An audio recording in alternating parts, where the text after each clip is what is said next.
முதலாவது நீங்க படிக்கணும் ஈமான. உங்களது பிள்ளைகளுக்கு தஜ்வீத் குர்ஆனை படிச்சு கொடுப்பதற்கு முன்னால் தௌஹீதை படித்துக் கொடுங்கள்.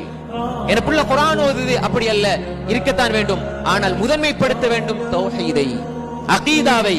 குர்ஆன் அழகா ஓதுது, ஆனா அந்த பிள்ளை ஷிர்கில் இருக்கிறது என்றால் என்ன பிரயோசனம்? அதனால தான் அறிஞர்கள் சொல்வார்கள், தஜ்வீதை படித்துக் கொடுப்பதற்கு முன்னால் தௌஹீதை நீங்கள் படித்துக் கொடுங்கள். எண்ணங்களை நீங்கள் அழகுபடுத்துங்கள். அமல்களை செய்வதற்கு முன்னால் அழகிய எண்ணங்கள் குறித்து பேசுங்கள். அன்புக்குரிய சகோதரர்களே, எனவே ஈமானை சஹாபாக்கள் என்ன சொன்னார்கள்? தஅல்லம்னல் ஈமான், ஈமானை படித்தோம். சும்ம தஅல்லம்னல் குர்ஆன், பிறகு நாங்கள் குர்ஆனை படித்தோம். குர்ஆனை படிக்க படிக்க ஃபஸத்னா பிஹி ஈமானா, ஈமான் கூடியது, ஈமான் கூடியது. மூமின்கள் யார்? இதா துக்கிரல்லாஹ், அல்லாஹ் என்று சொல்லப்பட்டாலே வஜ்ஜிலத் குலூபுஹும், அவர்களுடைய இதயங்கள் நடுங்கணும். நம்முடைய எண்ணங்கள், நம்முடைய உள்ளங்கள் நடுங்குகின்றனவா என்பதை பரிசீலிக்க வேண்டும்.